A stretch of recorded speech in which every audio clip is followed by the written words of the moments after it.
May the 4th be with you. Wait, what? It was last week? Oh my god, jeez. I've been in this Star Wars-induced haze since last Wednesday, but you know what? It's always a good time for the galaxy far, far away. After Star Wars made its debut on May 25th, 1977, it was a great time for fans of space fantasy too. It was also a great time to be a filmmaker with an exceedingly low budget and the gall to rip off George Lucas's singular vision. So today on the Dan Cave, we're gonna pay homage to the best worst Star Wars ripoffs ever made. Star Crash. Have you ever thought to yourself, wow, I loved Star Wars, but I wish it was categorically worse and starred the likes of Christopher Plummer in full-on check-cashing mode and David Hasselhoff? Well, you're in luck because that movie exists and it's called Star Crash. The special effects are best defined as hot garbage, and the plot is so flimsy it makes the original Star Wars seem like Chinatown. But hey, this time Luke Skywalker's a bikini-clad ass-kicker named Stella Star, so it's like totally different, bro. Totally different. Battle Beyond the Stars. Now, most of you probably already know Roger Corman from the infamously terrible unreleased Fantastic Four film. But back in 1980, the B-movie master released a beautiful little film called Battle Beyond the Stars. It was equal parts Magnificent Seven and Star Wars, and entirely ridiculous. Basically, a young farmer recruits all these weirdo mercenaries and hired guns to defend his homeworld from an evil overlord. And fun fact, the film's special effects were directed by a young James Cameron. An even more fun fact, there's literally a spaceship with boobs.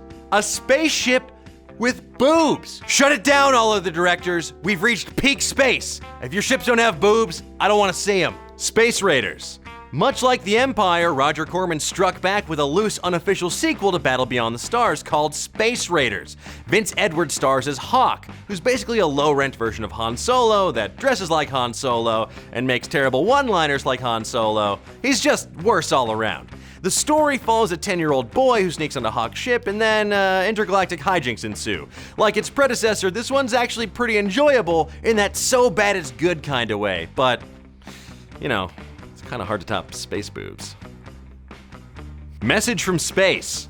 Given that Star Wars liberally borrowed from Akira Kurosawa's The Hidden Fortress, it's only fitting that in 1978, Japan ripped off Star Wars with Message from Space, thus completing this incredibly lazy Ouroboros. Filmed for roughly $5 million, which is half the budget of Star Wars, Message from Space was the most expensive Japanese film ever made at the time. Unfortunately, you never would have guessed because the special effects make it look like that DeviantArt is leaking to form a LARP puddle. Come for a space princess following space seeds into space to find space warriors, but stay for Space Samurai, Space Sunny Chiba, and Biba 2, a droid that looks like BB-8 banged that creepy Honda robot. Beep boop. Star Odyssey.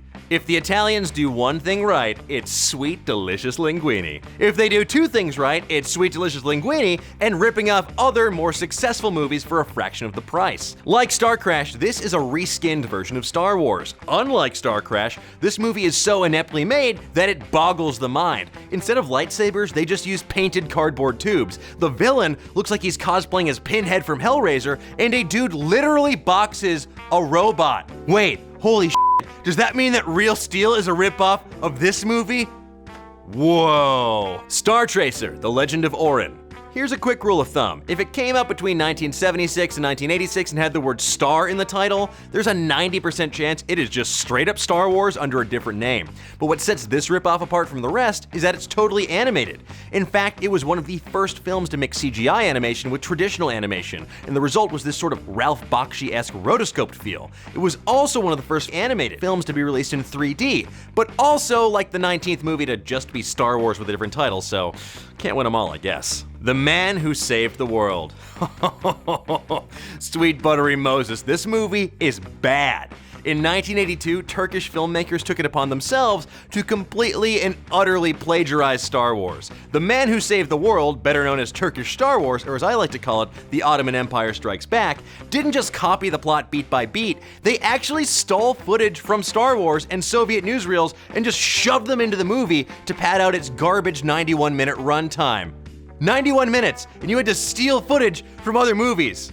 Wow, this is a film that makes statements like, thousands of years have passed, and the solar system was replaced by the galaxy system in its opening scenes. But you know what? It's all worth it just to see a man rip another man's arm off and to see those weird Turkish space lobsters. God bless you, international waters. May you never have any scruples. The black hole. You know something's a certifiable pop culture phenomenon when major studios start trying to rip it off too, which is exactly what happened with Disney's The Black Hole. Except their script was more 2001: A Space Odyssey than Star Wars. It was a lot headier than George Lucas's space fantasy, but the House of Mouse didn't let that stop them. Starring the likes of Ernest Borgnine, Anthony Perkins, and Yvette Mimieux, I apologize if I butchered your name, the film is dark as hell with robots eviscerating people, humans getting lobotomized, and a goofy as hell robot that talks like an old-timey cowboy. Okay, that last one isn't dark, but it is pretty silly and also voiced by an uncredited Slim Pickens. So if unintentionally frightening space opera's your bag, then climb on in to Disney's Black Hole. Climb on in. Battlestar Galactica. Arguably one of the most successful Star Wars ripoffs was the 1979 TV show Battlestar Galactica. The series followed humanity's remnants searching for the long-lost planet of Earth, all while being chased by the evil robotic warriors known as Cylons. The sci-fi epic didn't borrow elements of Star Wars' plot so much as it did the film's look and feel and tone. However, that didn't stop Fox and George Lucas from suing Universal, claiming that they stole 34 distinct ideas from Star Wars. It also didn't help that legendary artist Ralph McQuarrie contributed designs to Galactica, or that John Dykstra, who created the free-moving DykstraFlex camera specifically for Star Wars, brought that tech and his know-how to Galactica to do their special effects. But hey, if all of that meant that we got the 2004 Ronald D. Moore series with Trisha fracking Helfer, then I gotta say, it was all worth it, baby. Wait till the old man hears about this. Wait till he hears indeed. But tell me, which of these movies is your favorite? Did I leave any out? Let me know in the comments below, and while you're there, give me a poorly made thumbs up. I tried.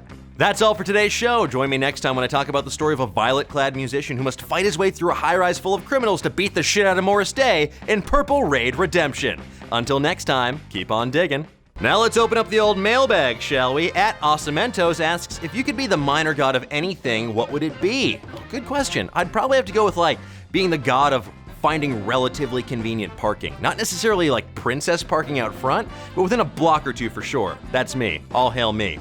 At Mildly Amused asks, what's your favorite Game of Thrones fan theory? First of all, hi Donna. Everyone should go read and watch Donna's stuff over at HitFix. She rules. My favorite theory is that Sandor Clegane, aka the Hound, isn't as dead as some would believe. And now that his brother, the Mountain, is back on this mortal coil, I want to see some sweet, sweet brotherly battling in the form of the Clegane Ball, baby. At Cerilia Rose asks, who would you cast in a film adaptation of Saga? Oh man, that is a great question. Marco would be Oscar Isaac.